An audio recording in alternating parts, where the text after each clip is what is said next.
Kita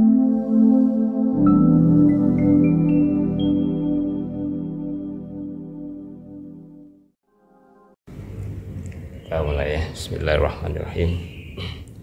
Kita baca sama-sama. Jadi sebelum sebelum dimulai ada beberapa pendahuluan yang penting. Jadi ayat yang kita baca ini adalah tentang nanti bagaimana Allah itu memberikan pertolongan kepada kita, ya, memberikan pertolongan. Nah, apa tata cara atau sarana atau syariat yang diberikan oleh Allah untuk menolong kita. Dan ini kasusnya pada diri Rasulullah SAW ketika di Makkah dimusuhi oleh orang-orang kafir Quraisy, ya. Baik, kita baca. A'udzubillahi minasyaitonirrajim. Bismillahirrahmanirrahim. Wa in kadu la yastahizunaka minal ad liyukhrijuka minha wa idza la yalbasuna khilafaka illa qalila. Dan sungguh mereka hampir membuatmu, ya, membuat Muhammad maksudnya, gelisah di negeri Makkah karena engkau harus keluar dari negeri itu. Dan kalau itu terjadi, niscaya sepeninggalmu mereka tidak akan tinggal di sana melainkan hanya sedikit. Jadi ini pemberitahuan dari Allah kepada Rasulullah SAW ketika Rasulullah SAW berdakwah tentang Al-Quranul Karim. Kemudian orang-orang kafir Quraisy ini menentang Rasulullah SAW, ya, menentang Rasulullah SAW, bahkan ingin membunuh Rasulullah SAW. Nah, kemudian diturunkanlah ayat ini sebagai penguat kepada Rasulullah SAW, ya. Jadi dikatakan di dalam ayat, wa in kadzu la yastafizunaka, bahwa hampir saja mereka itu akan membuatmu gelisah. Nah, jadi Rasulullah SAW dibuat gelisah oleh mereka karena menolak dakwah Al-Quranul Karim, ya. Nah, jadi dikatakan la yastafizunaka minal ard di sini adalah bumi Makkah. Liyukhrijuka, ya, mereka berkehendak mengeluarkanmu atau mengusirmu minha, darinya, dari Makkah itu. Kemudian dikatakan wa idza la yalbasuna khilafaka ila qalila. Kalau itu terjadi, wa idan, ya, la idan itu jika kejadian itu yang akan datang, kalau idan, dan idza itu biasanya terjadi, ya. Wa idan, nah, jadi kalau itu terjadi, ya. Nah, kalau itu terjadi, jadi maksudnya begini di dalam penjelasan tafsirnya, kalau mereka betul-betul itu melakukannya, itu ada dua kemungkinan, ya. Dua kemungkinan. Kalau melakukannya dengan paksa, ya, melakukan dengan paksa, maka sunatullahnya Allah akan mengeluarkan azab, karena Allah pasti akan membantu para rasulnya, ya, membantu. Jadi kalau mereka akan mengeluarkan Rasulullah SAW dengan paksa, maka azab itu akan turun. Tetapi yang terjadi tidak demikian. Jadi Rasulullah SAW nanti keluar dari Makkah dalam keadaan selamat.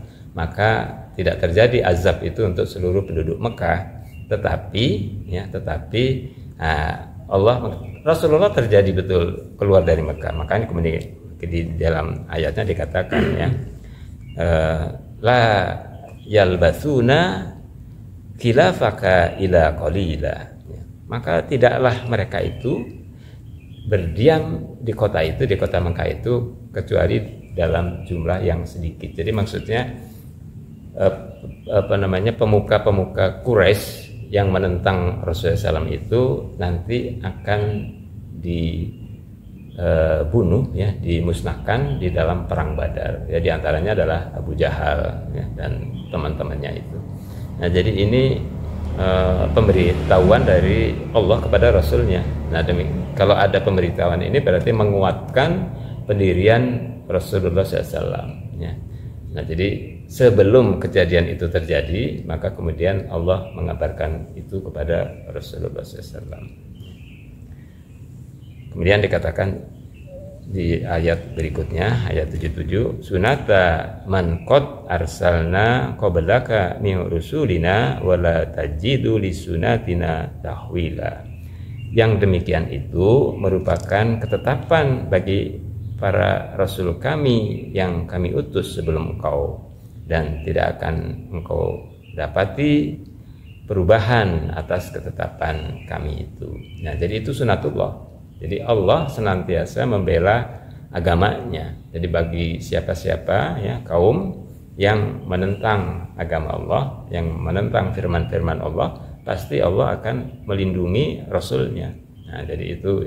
Dan oleh sebab itu maka Allah nanti mengizinkan kepada Rasulullah SAW untuk pergi hijrah. Nah, hijrah Rasulullah SAW itulah nanti menjadi satu peristiwa yang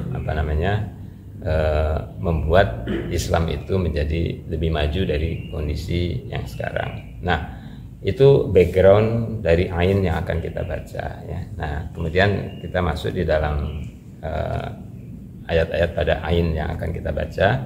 Jadi ini ayat-ayat yang akan kita baca di ain ini adalah tata cara ya, bagaimana cara Allah itu akan menyelamatkan hamba yang dilindunginya. Jadi orang-orang yang akan dilindungi oleh Allah itu maka diminta untuk melakukan syariat ini. Kayak kita mulai baca di ayat 78. Aqimis sholata li zuluki syamsi ila ghasaqil lail wa qur'anal fajr innal qur'anal fajri kana masyhuda. Ya. Lalu diterjemahkan ya.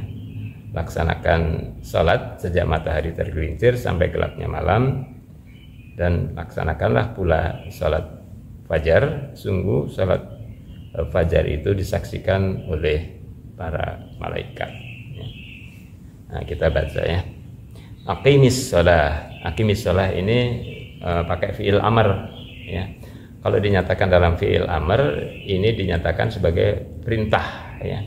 Kalau perintah yang ini ya, yang perintah begini dikatakan sebagai perintah wajib ya. Nah, ini sebagai wajib yang harus dilakukan. Aqimis shalah ya. Aqimi sholata li zuluki syamsi ya. Pada zuluki syamsi, pada saat matahari tergelincir. Yang maksud matahari tergelincir itu ketika dari tegak lurus kemudian condong sedikit ke barat, lewat barat. Nah, tergelincirnya matahari itu ya dikatakan mulai condong. Condongnya itu tidak di dalam satu waktu ya. Dari mulai tergelincir sampai tergelincirnya agak panjang. Nah, oleh sebab itu ini diterjemahkan sholat zuhur dan sholat asar. Nah, gitu. Jadi, cuman sayangnya ini ada orang yang ada aliran ya yang menerjemahkan hanya satu. Nah, mereka tidak melihat kepada hadis Rasulullah SAW. Jadi hadis Rasulullah SAW menyatakan bahwa pelaksanaannya itu adalah zuhur dan asar. Nah, ada nanti di satu kelompok tertentu yang kita kenal sekarang itu mereka mempunyai waktu sholat hanya 3. Nah, karena dalilnya ini. Jadi mereka menganggap zuluki syamsi itu hanya sekali, zuhur saja, lepas dari itu. Padahal asar itu juga Rasulullah melakukan sholat. Jadi mereka tidak sholat asar. Demikian juga nanti yang kedua ya. Jadi katakan zuluki syamsi ila ghasaqil lail, sampai ghasaqil lail. Ghasaqi itu mulai gelap ya. Ghasaqil lail, jadi malam gelap. Nah, sunnahnya itu mulai maghrib sampai isya. Jadi diterjemahkan di dalam sholat kita itu maghrib dan isya. Nah, di kelompok yang ini yang 3 waktu itu sampai malam kan maghribnya jadi hilang. Jadi waktu zuhur, asar dan maghribnya tidak ada, dia langsung pada sholat isya. bahkan mereka ketika saum gitu ya, setelah maghrib itu tidak langsung berbuka dia sampai menunggu isya ya, karena dikatakan sampai gelapnya itu hilang matahari di ufuk barat itu sampai hilang, nah itu mereka baru berbuka. Nah tapi kalau yang pernah saya alami ya, ketika saya tinggal di Inggris dulu itu, jadi kalau kita subuh itu, jadi matahari itu tidak pernah hilang ya. Jadi rona matahari merah itu ya sepanjang itu ada ya, karena kita ada di dekat kutub utara gitu. Jadi tidak. Jadi dulu saya kalau di sana itu sholat isya itu sampai jam 11 malam. Jam 11 malam itu masih kelihatan ya, seperti matahari baru terbenam gitu. Nah gitu. Jadi tidak pernah ini, juga sama gitu, jadi waktu subuhnya juga begitu. Nah oleh sebab itu maka di dalam sunnahnya diminta untuk mencari waktu yang normal, yang dekat gitu ya. Jadi mereka membuat ini jadwalnya dibuat ini. Nah inilah perintah pertama. Kalau kita ingin dilindungi oleh Allah, maka tegakkan sholat 5 waktu ya, sholat 5 waktu. Nah kemudian di dalam hadisnya, sholat itu yang baik itu ala waktiha, pada waktunya. Nah yang disebut pada waktunya itu adalah pada awal waktu dan di masjid ya, awal waktu dan di masjid. Yang maksudnya adalah awal waktu dan sholat berjamaah. Nah itu, jadi kalau kita ingin mendapat perlindungan Allah, maka kerjakan sholat 5 waktu ala waktiha, jadi di awal waktu dan di masjid ya, berjamaah. Nah, maka di dalam hadis yang lain dikatakan bahwa kalau kita sholat berjamaah maka ditingkatkan derajatnya itu sampai ada yang hadis mengatakan 25, ada yang 27 ya, ada 27. Nah kalau sholat seorang dengan sholat yang 2 orang itu lebih baik sholat yang 2 orang. 2 orang dengan 4 orang lebih baik yang 2. Jadi kita diminta kalau kita terlewat sholat berjamaah di masjid banyak, maka kalau kita ketemu dengan orang-orang yang lain, kita lakukan sholat berjamaah walaupun jumlahnya sedikit dan sudah lewat jamaah di masjid. Nah itu ini. Tapi yang utama tadi sholat 5 waktu ada waktiha, pas di awal waktu, kemudian dilakukan berjamaah di masjid, itu yang paling utama. Jadi ini perintah pertama ya. Jadi dikatakan sholata li zuluki syamsi ila ghasaqil lail wa qur'anal fajr.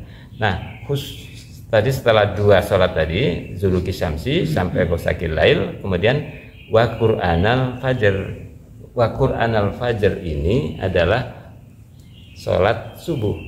Tapi disebutnya sholat subuh itu dengan Quran. Kenapa dinyatakan dengan Quran? Karena sholat subuh itu kita diminta membaca ayat Al-Quran yang panjang. Nah gitu ya, yang panjang. Makanya di masjid-masjid dibiasakan itu sholat subuh adalah bacaannya agak panjang. Ya walaupun mungkin tidak terlalu banyak, seperti tadi saya baca surat Ali Imran gitu ya, di bagian awal itu. Nah itu disunahkan untuk yang agak panjang, lebih panjang dari biasanya, dari sholat. Nah yang panjang berikutnya setelah sholat subuh, sholat isya ya, sholat isya. Nah yang paling pendek itu dianjurkan oleh Rasulullah SAW sholat maghrib. Kalau sholat maghrib itu waktunya juga tidak panjang ya, waktunya tidak panjang, jadi disunahkan yang pendek saja. Nah tapi sholat subuh panjang ya, nanti kalau sholat isya agak panjang. Nah kemudian inna qur'anal fajri kana masyhuda, sungguh ya sholat subuh qur'anal fajri kana masyhuda adalah disaksikan. Maksud disaksikan ini adalah disaksikan oleh para malaikat, karena ada 2 waktu shift malaikat. Pertama shift itu adalah asar, shift kedua subuh. Nah shift, jadi kalau ada malaikat siang dan malaikat malam ya. Jadi kalau mulai shift subuh itu berarti malaikat pagi yang berjaga. Jadi malaikat malam diganti oleh malaikat pagi mulai dari subuh sampai asar. Sampai dari asar malaikat malam sampai dengan subuh. Nah, jadi kalau malaikat malam mendapati itu mulai dari maghrib, isya, subuh. Kalau malaikat siang mendapati subuh, zuhur, asar ya. Nah, kalau itu asar, mulai asar, maghrib. Nah, para malaikat itu berkumpul pada saat pergantian waktu itu. Nah, jadi pada saat shift itulah malaikat berkumpul di masjid pada saat orang sholat berjamaah. Nah, makanya tadi dikatakan yang terbaik itu pada saat ada waktiha, di awal waktu, dan kemudian sholat berjamaah, karena para malaikat itu menyaksikan. Nah, terutama di sini yang disebut itu adalah sholat subuh ya, yang paling utama sholat subuh. Di dalam hadis dikatakan apabila kita sholat subuh berjamaah di masjid sama dengan sholat seluruh malam. Nah gitu ya, kalau kita sholat isya di masjid sama dengan sholat separuh malam ya, itu jamaah. Kalau sebab itu jadi diganti, ada pergantian. Ini ada satu hadis ya yang menarik. Jadi hadis ini saya baca ya. Ini dari Abu Hurairah radhiyallahu an, Nabi SAW bersabda, malaikat malam dan malaikat siang bergantian dalam tugasnya. Mereka ya, malaikat siang dan malaikat malam maksudnya berkumpul pada waktu sholat subuh dan sholat asar. Nah tadi ya, jadi berkumpul pada saat pergantian itu. Maka naiklah malaikat yang menjagamu malam hari, dan Tuhan bertanya kepada mereka, bagaimana keadaan hambaku yang engkau tinggalkan? Para malaikat menjawab, kami datang kepada mereka dalam keadaan sholat. Jadi pada saat asar yang malaikat yang malam itu kita dalam keadaan sholat. Kami datang, mereka dalam keadaan sholat, dan kami tinggalkan mereka juga dalam keadaan sholat. Nah, jadi di shiftnya subuh dan asar kita sholat itu disaksikan malaikat siang dan malaikat malam dalam keadaan kita sholat. Oleh sebab itu maka dikatakan jangan sampai tertinggal sholat subuh dan asar, itu menjadi utama ya. Jadi ini yang utama, karena malaikat itu ikut bersama kita di dalam masjid itu, dan itu dia dicatat oleh malaikat dan itu ditanyakan kepada Allah. Walaupun Allah tahu ya, tetapi ini untuk menguatkan kepada kita bahwa pengutamaan sholat subuh dan asar itu berjamaah. Tapi yang diutamakan sebetulnya lebih kepada subuh dan isya sebetulnya, karena orang sholat subuh itu sebetulnya adalah waktu yang sebetulnya manusia itu sedikit beralasan. Kesibukan bekerja sudah selesai, hanya sekarang berjuang bangun paginya saja, itu yang jadi masalah. Itu yang jadi masalah. Nah sebetulnya jadi sholat subuh ini menjadi bagian yang, jadi itu sebabnya. Oleh sebab itu maka dikatakan jangan tertinggal sholat asar dan sholat subuh berjamaah itu, karena disaksikan oleh malaikat yang shift tadi. Dua-dua malaikat itu berkumpul pada saat subuh dan asar. Ya, kenapa? Ya, shiftnya ada malaikat siang dan malaikat malam gitu ya. Nah, apa tugas malaikat itu? Nah, katanya ada dua ya. Malaikat itu satu mencatat perbuatan kita ya, mencatat. Yang kedua melindungi manusia. Nah, terutama manusia yang baik ya. Jadi makanya ada suatu hadis dikatakan ketika orang itu keluar dari rumahnya ya, untuk kebaikan, para malaikat itu membawa panji mengiringi orang yang berbuat kebaikan itu sampai kembali lagi ke rumahnya. Nah itulah malaikat-malaikat yang akan membantu menolong hamba-hambanya yang soleh ketika dia di dalam satu aktivitasnya beramal soleh. Nah di dalam kemarin kita membahas surat Al-Alaq ya, Iqra, itu juga sama ya. Ketika Abu Jahal itu ingin mengatakan kalau Muhammad sholat lagi di Ka'bah ini maka aku akan injak lehernya begitu ya.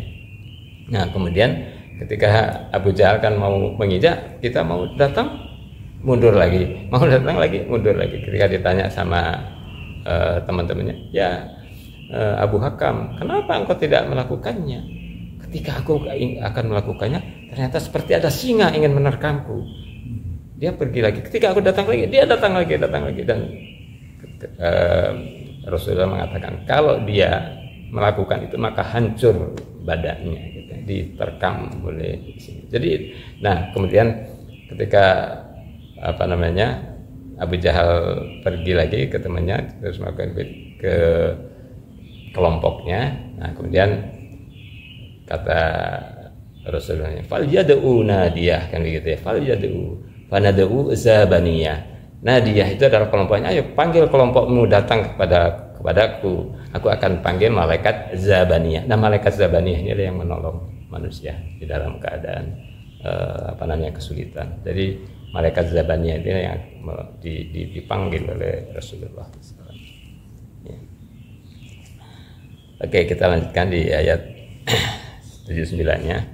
Wa minal laili fatahajjat bihi nafilatalak asa an yab'asaka rabbuka maqaman mahmuda.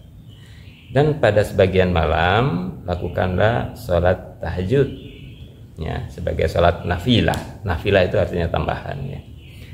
Sebagai tambahan bagimu, mudah-mudahan Tuhanmu mengangkatmu ke tempat yang terpuji.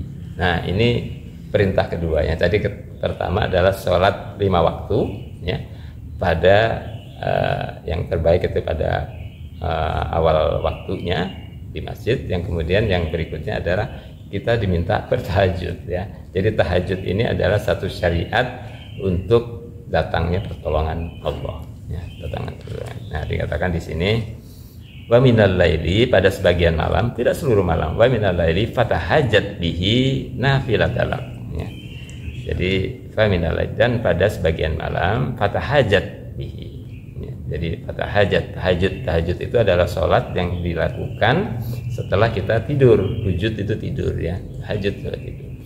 Sebetulnya minal lail, sholatul lail itu pokoknya setelah sholat sunat malam itu sholatul lail. Yang Rasulullah itu tidak menganjurkan itu salat witir. Salat witir itu jangan ditinggal. Makanya dikatakan Rasulullah SAW menganjurkan kepada Abu Hurairah, kalau engkau sibuk, karena Abu Hurairah itu selalu mengikuti Rasulullah kemanapun Rasulullah SAW pergi. Jadi kan kalau dia itu ahli sufah itu seperti tinggal di teras Masjid Madinah. Nah, kita tahu kalau kita ke Masjid Madinah itu kan ada raudhah, ya, ada raudhah. Nah di samping raudhah itu rumah Rasulullah SAW, ya. Jadi sebenarnya kalau kita lihat berarti Rasulullah itu tepat di samping masjid rumahnya, ya.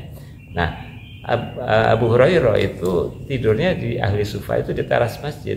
Begitu Rasulullah keluar langsung diikuti oleh Abu Hurairah. Kalau sampai malam pun Abu Hurairah mengikuti. Tapi Rasulullah berpesan, kalau kamu sibuk tidak bisa sholat malam begitu, kamu sholatul witirnya itu sebelum tidur.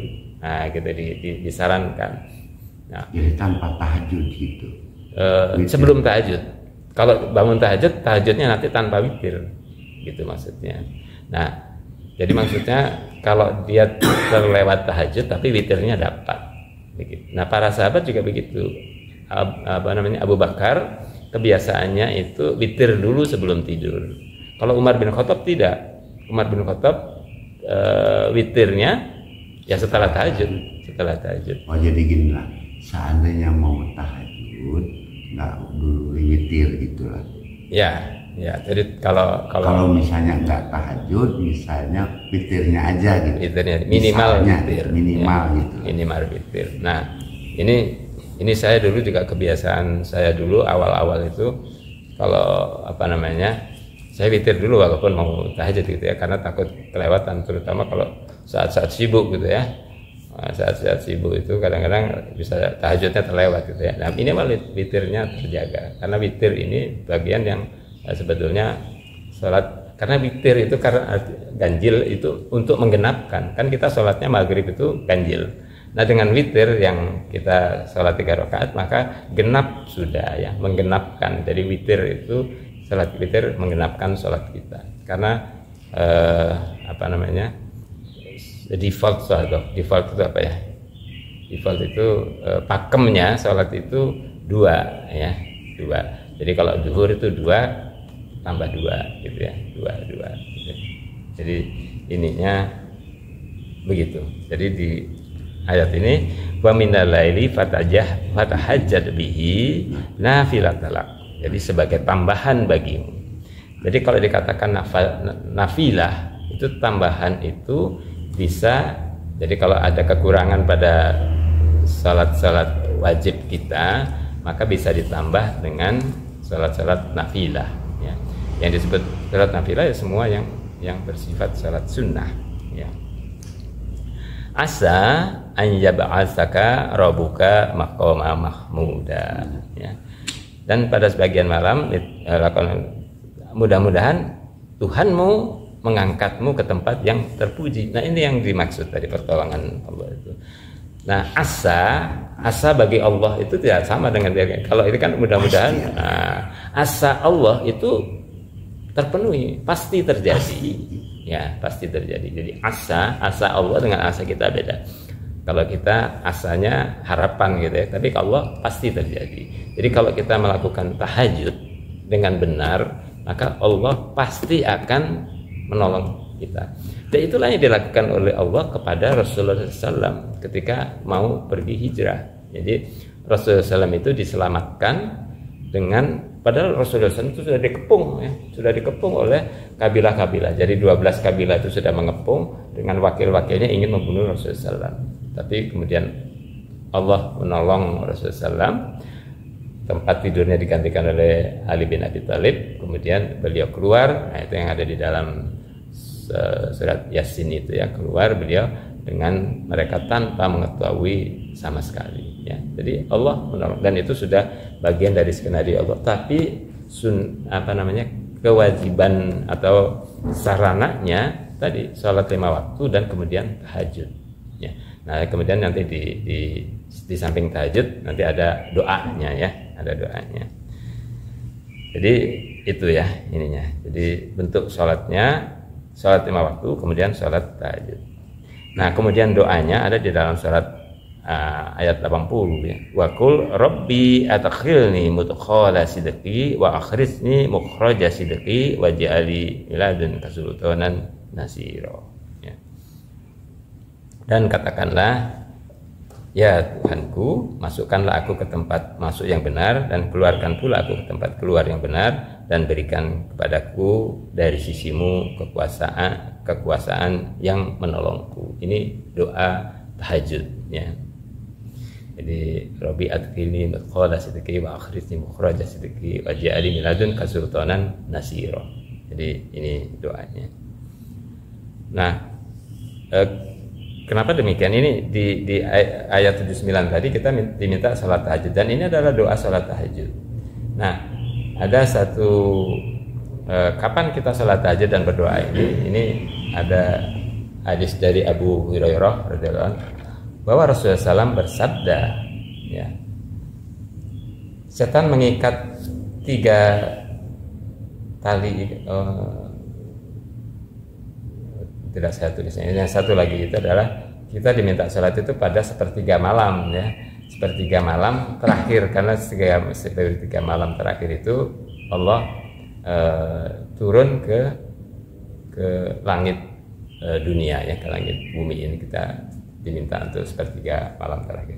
Nah yang hadis yang saya baca ini tentang berjuang untuk bangun tidur tahajud ya.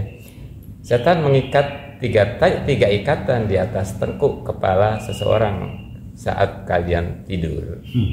Setan mengencangkan ikatan tersebut sambil berkata, malam masih panjang maka tidurlah. itu bujukan setan ya, bujukan setan. Kemudian jika dia bangun, nah, jadi orang ini makanya dikatakan berjuang sholat tahajud ini perjuangan ya, sholat perjuangan. Jika dia bangun dan mengingat Allah, maka lepas satu ikatan. Jadi bangun dan ingat Allah, nah, berzikir. Nah salah satu ingat Allah itu dengan berdoa ya. Ya jadi doa bangun tidur ya. Alhamdulillahilladzi ahyana ba'da. Nah gitu jadi wa ilaihin nusyur. Jadi itu satu ikatan lepas, ya. Kemudian jika dia berwudu, maka lepas ikatan yang kedua, gitu ya. Dan jika dia mendirikan sholat, maka lepaslah satu ikatan lagi. Nah, jadi lepas 3 ikatan tadi. Jadi bangun mengingat Allah, ya, ya. Kemudian wudu, kemudian sholat. Nah, sholat malam, sholat tahajud itu lepas. Kemudian ada lagi, dan pada pagi harinya ia akan merasakan semangat dan jiwa yang tentram. Ya, jadi tenang, ya, tenang. Nah, itu yang ala bizikrillahi tatmainul qulub, ya. Nah, itu berzikir itu akan zikir di sholat malam ini menyebabkan kita tatmainul qulub. Sekedapnya di sana enak. Doa tahajud itu maksudnya. Ya, yang ini tuh ya, ini kan yang aslinya yang ini kan. Kalau yang dicatat di semacam di apa namanya kalau di HP itu apa? Gitu. Google lah gitu aja. Google. Kan itu kalam. Oh iya tuh betul. Pak kemana? Kalamnya kan ente iya rumah itu. Oh, aslinya yang ini, Pak. Oh, kalau ini aslinya yang ini. Kalau itu mah kalau ulama gitu. Nah, para ulama. Jadi para ulama itu kemudian ada doa-doa yang lain, ya, ada doa yang lain itu sebetulnya lain. Doa tambahan sebetulnya bisa ditambahkan. Oh, itu jadi doa tambahan. Kalau saya pribadi mengartikan begitu. Jadi para ulama. Jadi sebetulnya mungkin dari Rasulullah SAW juga, tetapi yang dari Al-Qur'an adalah ini. Ini doa asli. Ya, jadi saya berarti kalau dari Qur'annya ini betul. Gitu. Yang aslinya ini. Berarti anu itu kalau ulama bisa disebut. Ya. Nah, makanya biasanya begini, kalau saya sholat tahajud, nah ayat ini dibaca. Ini dulu baru itu. Sebagian menjadi. Nah, kalau yang doa-doa tambahan itu dibaca bisa pada saat sujud. Nah, ditambahkan pada saat. Dan doa-doa yang seperti ini dibaca pada saat kita berdiri. Nah, doa-doa yang seperti tambahan itu adalah doa-doa selepas sujud atau pada saat kalau mau apa namanya kunut witir, ya. Nah, boleh dia baca itu salat itu doa-doa yang tadi, doa-doa yang tambahan tadi. Doa yang tambahan. Artinya yang ada di YouTube itu berarti doa tambahan. Doa tambahan atau bisa disebutkan kalau ulama lah gitulah. Mohon, Pak. Ya kalau ini mah asli dari Al-Qur'annya. Karena begini, kenapa begitu? Karena kita itu di dalam ini Rasulullah mengingatkan kalau di dalam permintaan itu jangan baca Al-Qur'an. Nah, begitu. Jadi karena itu makanya kalau ini dia dibacanya pada saat sholat.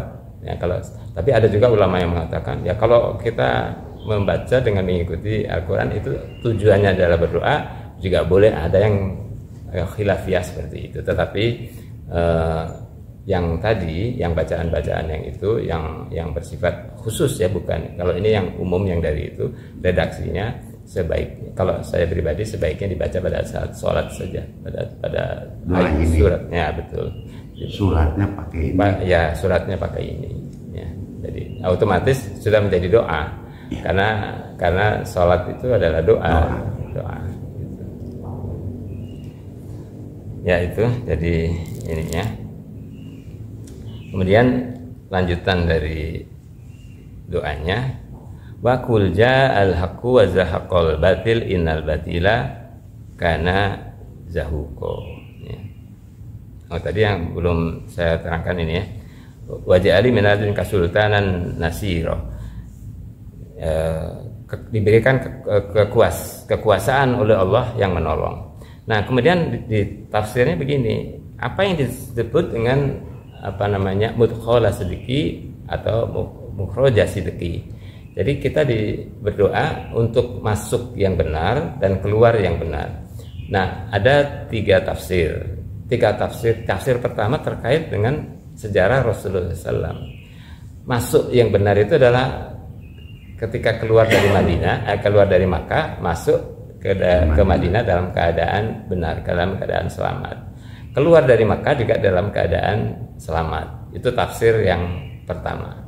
Nah, kemudian tafsir yang kedua, ya, tafsir yang kedua dijadikan lebih umum, ya, lebih umum.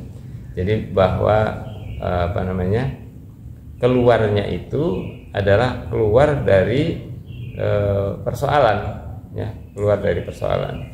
Jadi kalau kita punya persoalan, maka kita keluar dari persoalan itu dengan benar, kemudian masuk ke dalam suasana keselamatan yang baru dengan benar. Nah, itu sebetulnya sama dengan ketika Rasulullah SAW keluar dari Makkah, masuk ke Madinah itu dalam keadaan benar, ya.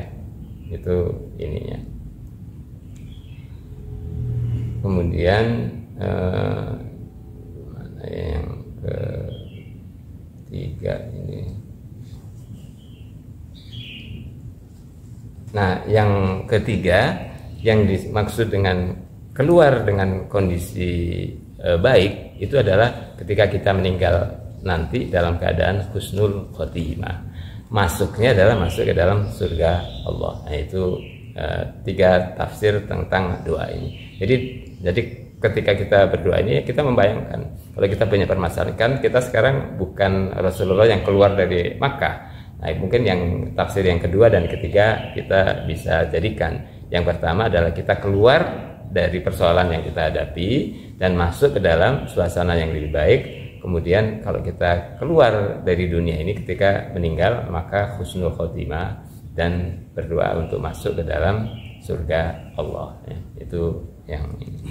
Nah, kalau ini yang surat yang nomor 80 ini kan penting kalau dalam tahajud berarti, ya, Pak? Ya. Nah, tapi yang termasyhur malah yang 81, ya. 81 dan 79, 80, 81 satu kesatuan, Pak. Oh, satu kesatuan. Satu kesatuan. Satu kesatuan. Jadi dibaca dalam satu kesatuan. Satu kesatuan. Tapi lebih masyhur itu, ya, Pak. Ya, satu kesatuan. Oh. Ya. Nah, ini yang kita baca yang ayat 81 ini, ya. Wa qul ja'al haqqu wa zahaqal batil innal batila kana zahuqa. Ini satu kesatuan. Jadi dan katakanlah kebenaran datang dan yang batil akan lenyap. Sungguh yang batil itu pasti lenyap. Nah, ini jadi ini di dalam sirahnya dikatakan ketika Rasulullah SAW datang, ini Futu Makkah kalau di dalam kasusnya. Nanti di dalam kehidupan kita sehari-hari yang kebenaran yang betul gitu, ya. Nah, ketika Rasulullah SAW datang ke Makkah, Futu Makkah, maka Rasulullah SAW menemui 360 berhala yang dihancurkan oleh ranting kering oleh Rasulullah SAW. Itu bisa menghancurkan 360 berhala, ya, 360 berhala. Nah, itulah yang dikatakan bahwa kebatilan akan lenyap. Jadi berhala-berhala itu dilenyapkan dan Islam datang ke Makkah. Jadi menghilangkan semua berhala-berhala yang menjadi sembahan para kafir Quraisy. Nah, di dalam kehidupan kita, ini di dalam tafsir yang tadi, yang kedua dan ketiga, maka ketika kita masuk di dalam kebenaran, ya, kalau kita punya persoalan, maka yang keburukan itu lenyap, ya. Jadi itu dimaksudkan itu. Kemudian ayat 82-nya, wa nunazilu minal Qur'an ma huwa syifaa'un wa rahmatul lil mu'minin wa la yazizu zalimina ila khasar. Dan kami turunkan dari Al-Qur'an sesuatu yang menjadi penawar atau menjadi obat dan rahmat bagi orang-orang yang beriman. Sedangkan bagi orang-orang yang zalim, Quran itu hanya akan menambah kerugian. Nah, jadi ini Quran, ya. Jadi Quran itulah sebetulnya yang akan jadikan menjadi syifa. Nah, ini sebetulnya yang sudah pernah kita minggu yang lalu kita juga membahas ini, ya, dalam surat Al-An'am. Tapi yang dulu pernah kita bahas dalam surat Yunus, ya, surat ya ayyuhan nasu qad ja'akum mau'izatun mir rabbikum wasyifaa'un lima fis suduri wa huda wa rahmatun lil mu'minin. Sama dengan ini. Tapi ini disebutkan hanya dua. Sebagai syifa, ya, obat penawar, dan satu lagi sebagai rahmat, ya, rahmat. Jadi begini, syifa ini dimaknai oleh para ulama dalam dua.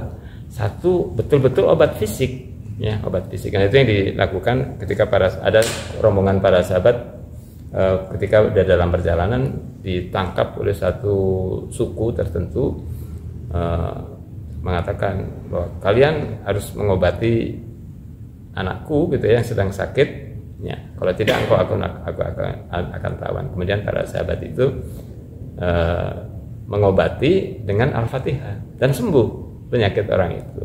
Kemudian dilaporkan kepada Rasulullah. Terus kemudian Rasulullah bertanya, bagaimana kamu tahu bahwa Al-Fatihah itu bisa menyembuhkan? Nah, kemudian dia menyebutkan yang seperti ini, bahwa Al-Quran itu adalah syifa, obat. Nah, cuman kita membacanya ini harus penuh keimanan dan keyakinan ya. Insya Allah dengan itu jadi obat ya, jadi obat.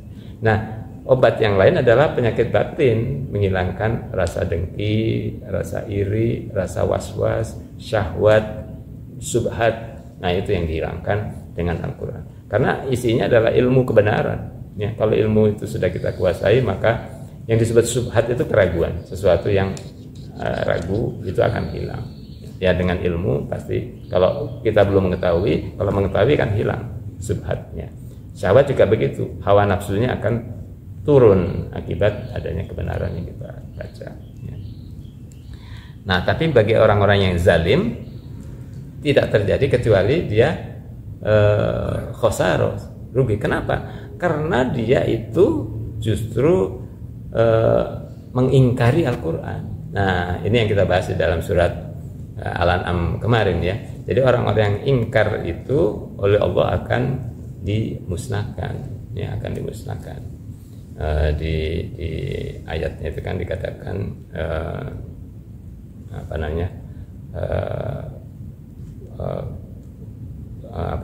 kam ahlaknaka, berapa jumlah orang-orang yang kami musnahkan, kornan ya, orang-orang yang sudah punya nikmat yang sudah banyak, yang lebih bagus dari kalian, tetapi fa'ahlaknaka, karena mereka mengingkar terhadap Al-Quran.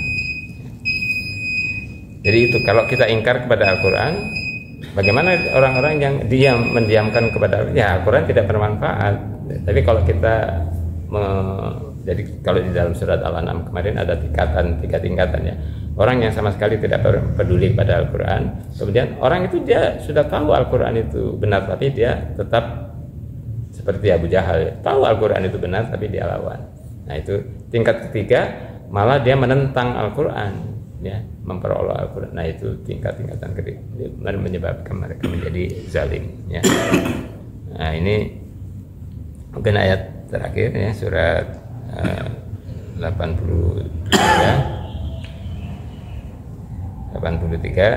wa idza an'amna 'ala insani a'rada wa na'a bi janibi wa idza masahu sarrokana ya'usa. Dan apabila kami berikan kesenangan kepada manusia, niscaya dia berpaling dan menjauhkan diri dengan sombong, dan apabila ditimpa kesusahan, niscaya dia berputus asa. Nah, ini orang-orang yang tidak dinaungi oleh Al-Quran ya. Kalau diberi kesenangan, dia berpaling, lupa. Tapi kalau diberi kesusahan, dia berputus asa ya, putus asa. Jadi harapannya hilang. Nah, bagaimana dengan orang Islam? Orang Islam itu percaya dengan takdir, percaya dengan cobaan, bahwa semua yang terjadi itu adalah kehendak Allah. Jadi dia tawakal ketika menghadapi cobaan, jadi tidak akan berputus asa. Tapi ketika dia mendapatkan nikmat, dia bersyukur ya, jadi sabar dan syukur ya.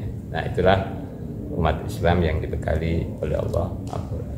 Itu barangkali yang kita pelajari pada hari ini ya. Barangkali ada yang mau menambahkan, silahkan ya.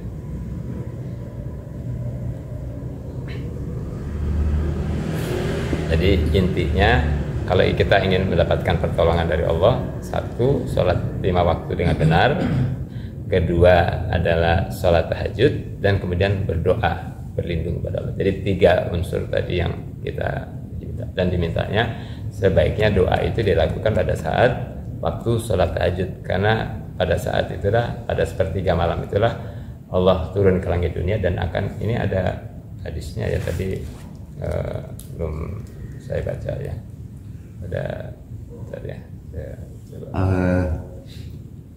nu dimaksud misalnya ini doa tahajud ya Pak. Ieu teh setelah tahajud doanya mohon maksudnya. Kalau doa tahajud tapi damu suratna dina tahajud. Dina tahajud Pak. Di dalam saat tahajud gitu. Dina salat. Jadi suratna ieu gitu. Itu ieu lebih baik gitu. Jadi lebih baik inilah surat yang kita baca salat tahajud. Kumaha mun tahajud ngamu suratna enggak apa-apa. Teh masalah. Enggak masalah. Lamun setelah tahajud ngamu doa anu katakanlah doa anu tambahan. Bahasana tambahannya anu ada dina itu belah kitu geus. Boleh juga. Tahajud lah gitu. Boleh juga. Itu boleh juga. Boleh. Ini tapi ada itu setelah. Bisa setelah. Ini ada saya bacakan hadisnya ya. Hadisnya. Rob kami turun setiap malam ke langit dunia ketika tersisa sepertiga malam terakhir. Lalu Allah berfirman, siapa yang memanjatkan doa kepadaku, maka aku akan mengabulkan. Siapa yang meminta ampun kepadaku, aku akan memberikan ampunan untuknya. Nah, jadi ini tidak ada redaksi pada saat sholat.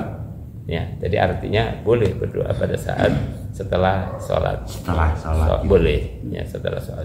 Nah, tapi tadi syariatnya tadi, kalau kita ingin mendapatkan pertolongan tadi, satu adalah sholat 5 waktu dengan betul, tahajud, dan kemudian berdoa. Nah, doanya boleh doa pada saat tahajud, boleh setelah tahajud, boleh setelah tahajud, bisa setelah tahajud. Iya ya, kalam iya ya, asana gitu, ya. jadi non. Asa itu kan, ya, kan semoga ya. Semoga.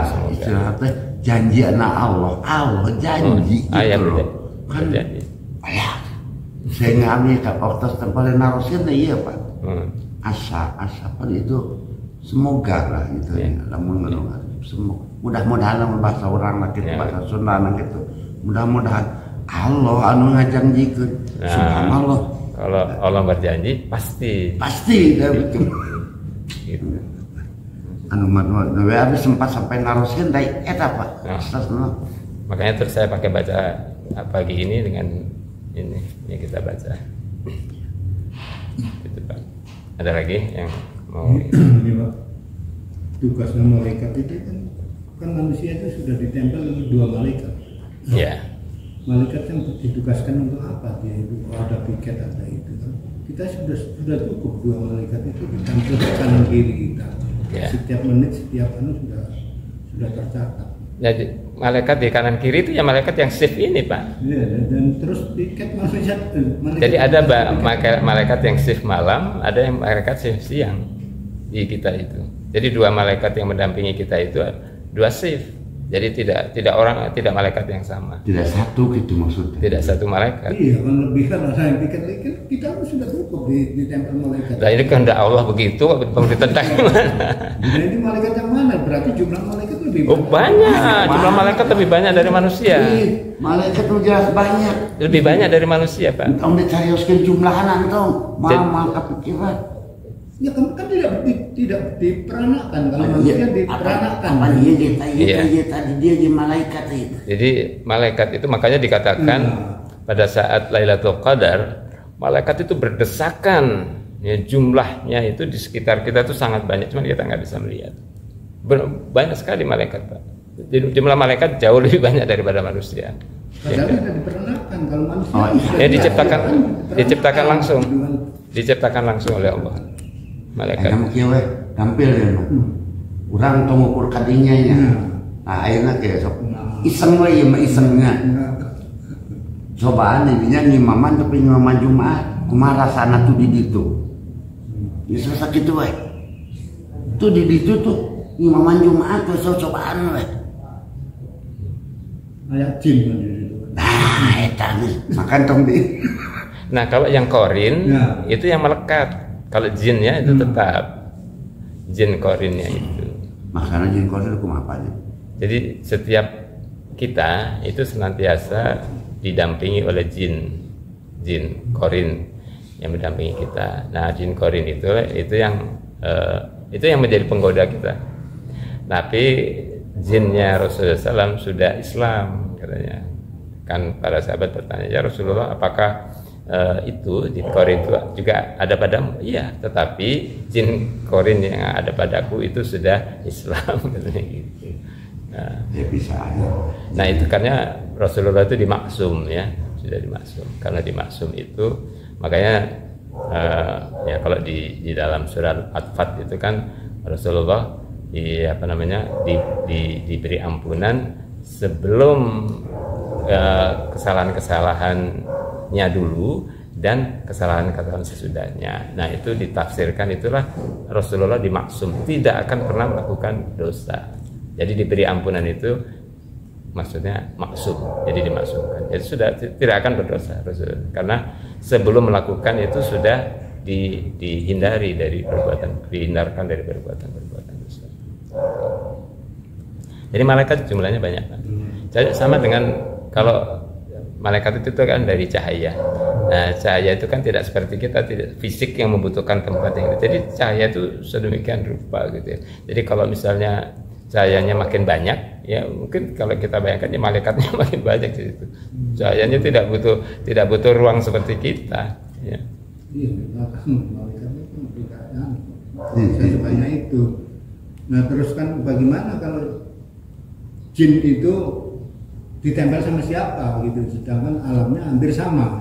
Nah itu tidak diberitakan di sini ya, karena ini kita bukan alam jin. Mungkin kalau di jin mungkin ada berita begitu ya, kalau di kita tidak ada berita itu, karena kita manusia diberi berita yang terkait sama manusia saja. Ya Allah alam, saya tidak tahu ya. Yang tentang alam. Jadi yang diceritakan oleh Rasulullah SAW itu jin yang terkait hubungannya dengan kita, yang tidak terkait dengan hubungan dengan kita tidak diceritakan. Jin yang menggoda manusia ya. Iya. Ya gitu Pak.